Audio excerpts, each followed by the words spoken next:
She was only 14 years old, bruised, terrified, running for her life from the man who was supposed to protect her. She made a desperate choice. She hid under a table in a motorcycle bar. A dark, dangerous place full of big, tough bikers. She was absolutely certain they would turn her away.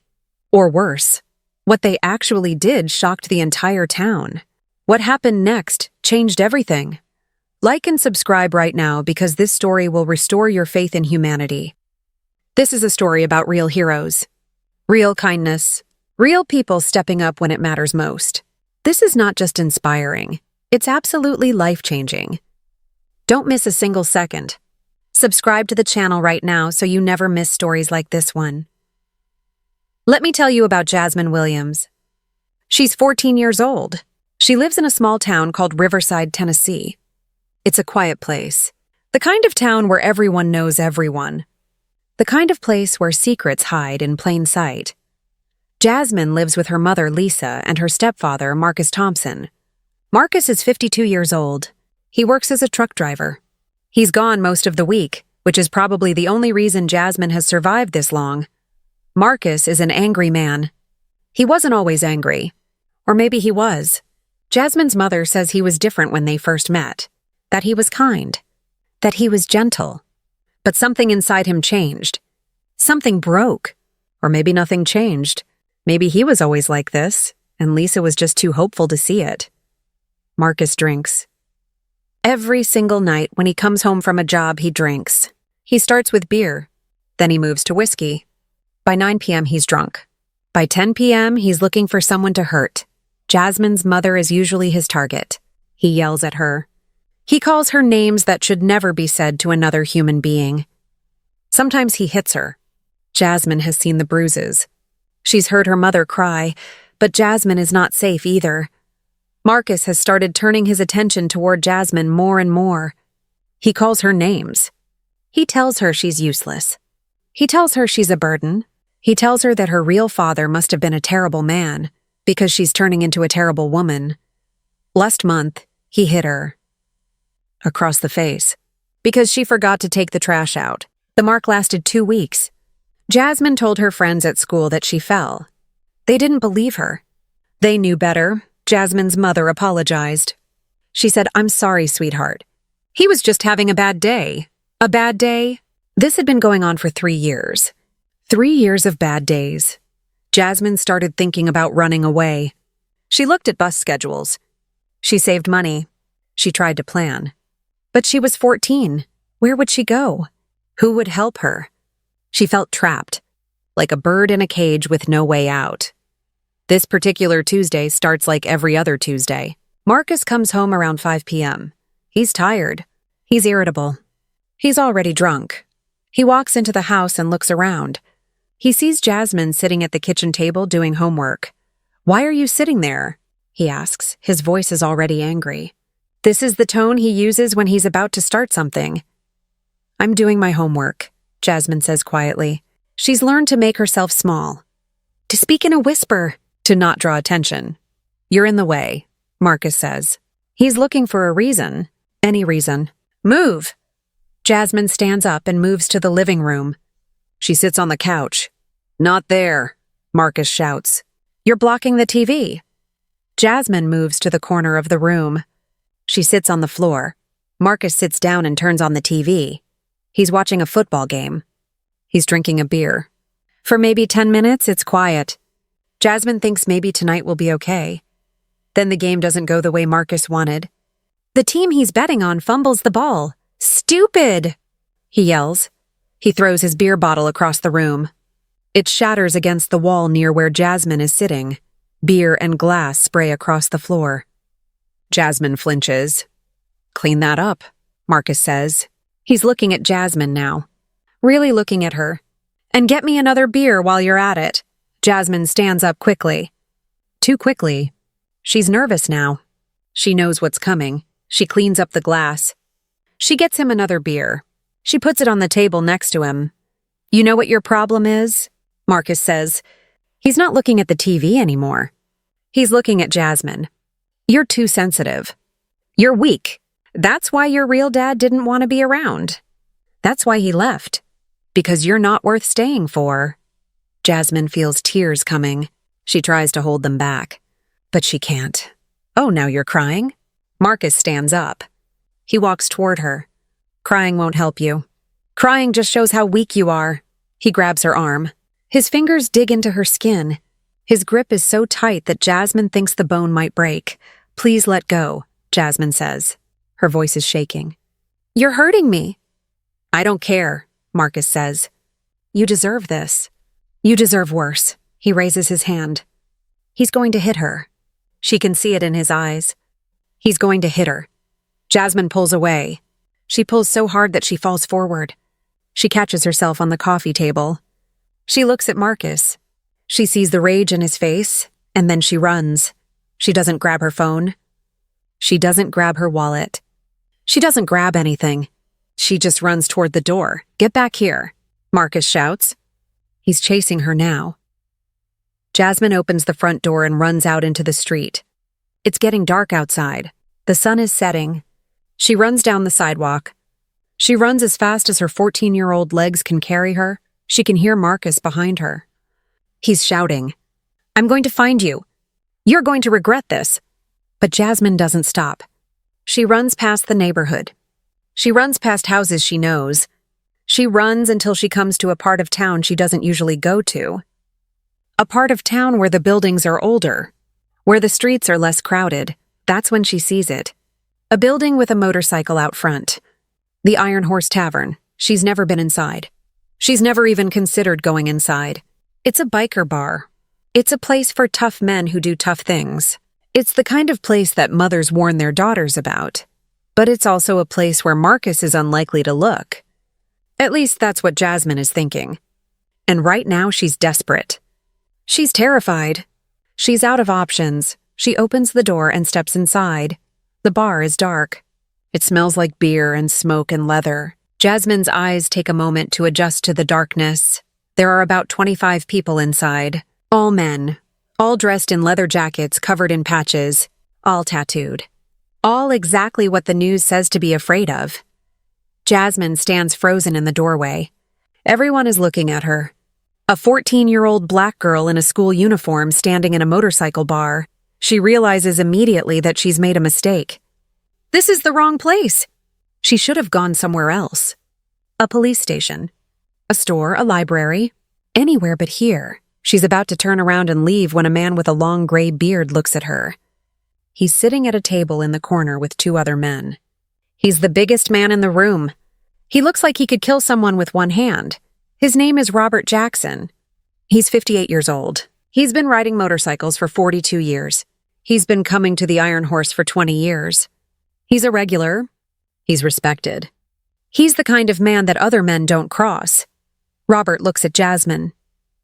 He sees the fear in her eyes. He sees the bruises on her arm. He sees a child who's running from something. He doesn't say anything. He just looks at her and nods slightly. Like he's telling her it's okay. Like he's telling her she's safe.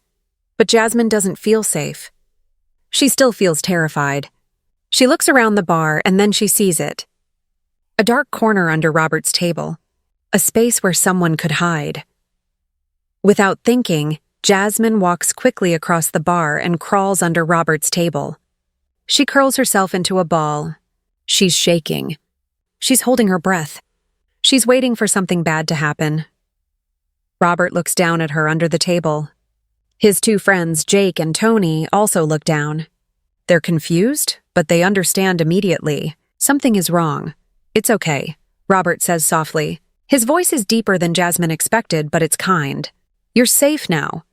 How long can I stay here? Jasmine whispers.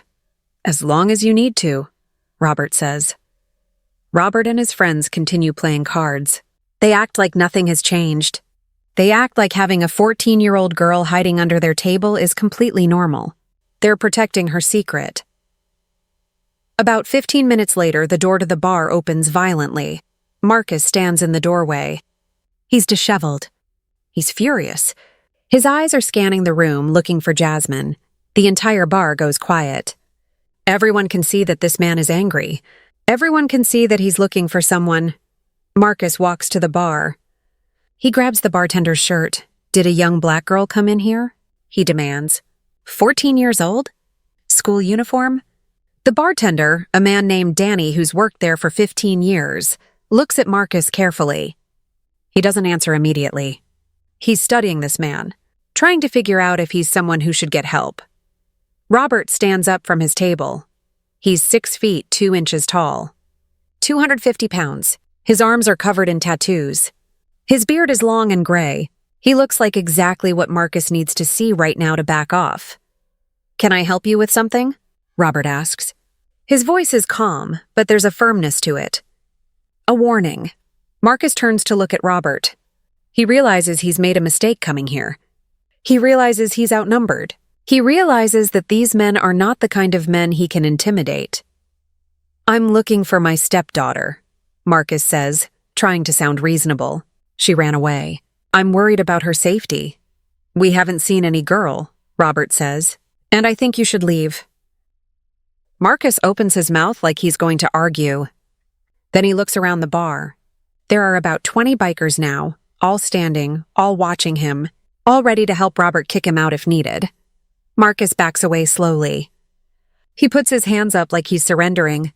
"I'm leaving," he says. "But she's my stepdaughter. If you see her, you should call me." He turns and walks out of the bar. Robert waits until the door is closed and Marcus's truck drives away before he sits back down. He looks under the table at Jasmine. "He's gone," Robert says. "You can stay here as long as you need to." For the next hour, Jasmine stays under the table.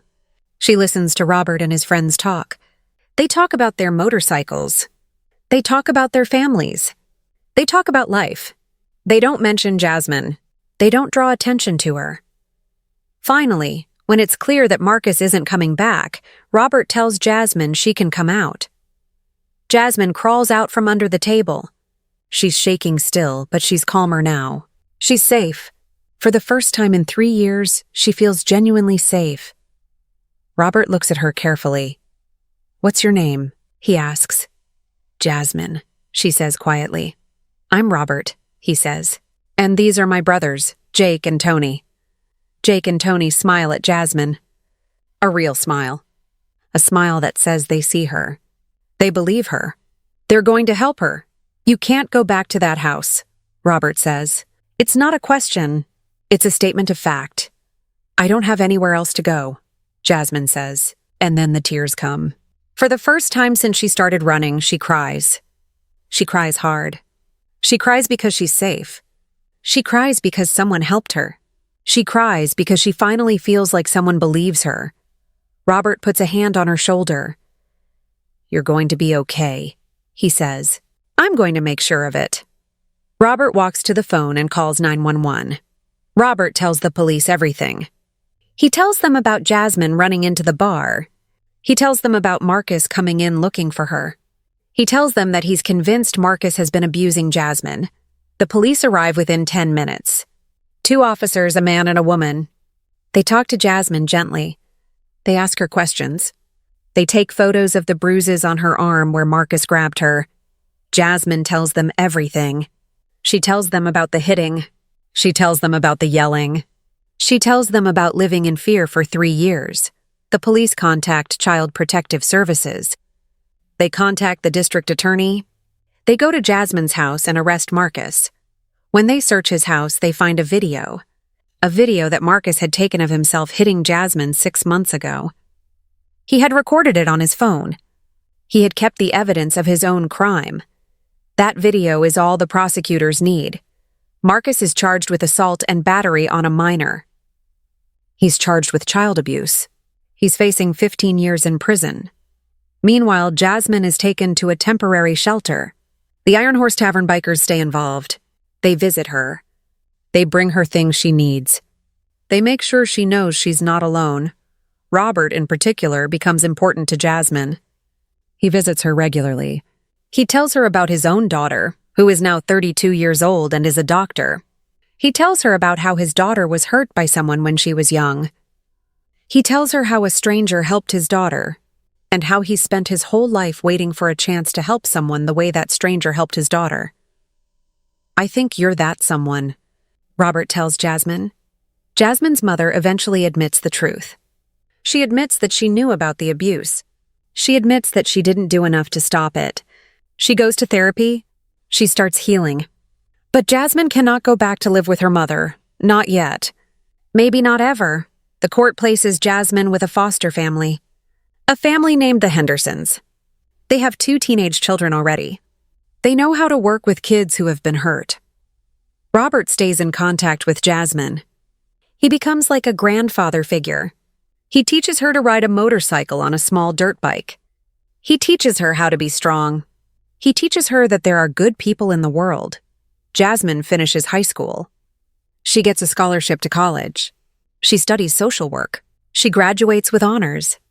At her graduation, Robert is sitting in the front row crying. When Jasmine walks across the stage, she looks directly at him and smiles. She points at him.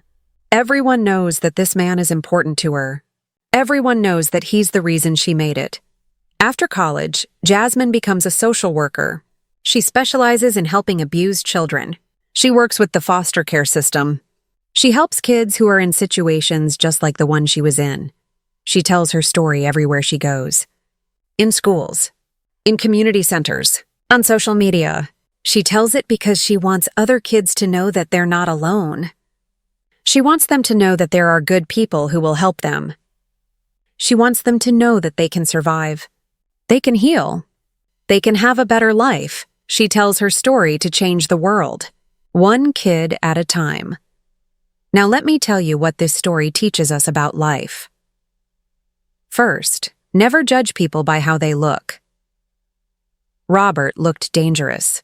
He looked like someone to be afraid of. His appearance said danger, but his heart was pure. His actions were heroic. He was exactly the opposite of what his appearance suggested. How many times have we made assumptions about someone based on the way they look? How many times have we missed out on meeting an amazing person because we judged them by their appearance? Second, real strength is about protecting the vulnerable, not hurting them. Those bikers could have ignored Jasmine. They could have told her to leave. They could have called her stepfather and sided with him. Instead, they protected her. They used their size, their reputation, their strength to keep her safe. That is real strength. That is what strength is supposed to be used for. Third, kindness costs nothing but changes everything. Robert didn't need to help Jasmine. He didn't know her. He didn't owe her anything. He had no legal obligation to help her. But he helped anyway. His kindness completely changed the trajectory of her life. She went from being an abused child with no hope to being a social worker helping hundreds of other children. One act of kindness created a ripple effect that will change lives for decades. Fourth, you never know when you might save someone's life. Robert went to the Iron Horse Tavern that Tuesday to play cards with his friends. He didn't go there with the intention of saving someone. He didn't plan it, but he was there. He was paying attention. He saw someone in danger. He acted. And that's all it takes. You don't need to be specially trained. You don't need to be famous. You don't need to be rich. You just need to see someone hurting and care enough to help. Fifth, the system works when good people are involved. When Robert called the police, when he reported what he saw, when he gave them the information they needed, the system worked. Marcus went to jail. Jasmine got help. Justice was served. But the system only works when people like Robert are willing to get involved. When people see something, when they speak up, when they help. To Robert Jackson. Thank you. Thank you for being brave that day. Thank you for protecting a stranger. Thank you for showing that real men protect children. Thank you for teaching us all that kindness is strength. To Jasmine Williams. Thank you for surviving. Thank you for being brave enough to run. Thank you for telling your story. Thank you for helping other kids who are going through what you went through. To everyone watching this video, if you see someone in danger, help them. Don't walk away. Don't pretend you didn't see it. Help, be brave, be kind. Be the person that saves someone's life. The world needs more Robert Jacksons. The world needs more people who see someone in pain and decide to do something about it. If this story gave you hope, if it made you believe in humanity, like this video right now. I need you to like it. Subscribe to this channel because I share stories about real people doing real good. These stories matter. They inspire. They remind us that kindness exists. Share this video with someone you know who needs to hear this. Share it with someone who's been hurt. Share it with someone who thinks the world is nothing but evil, because this story proves that's not true. The world has good people. The world has heroes. You might be sitting next to one right now and not even know it. Hit that subscribe button now, and I'll see you in the next video where we celebrate more real people making real differences in people's lives.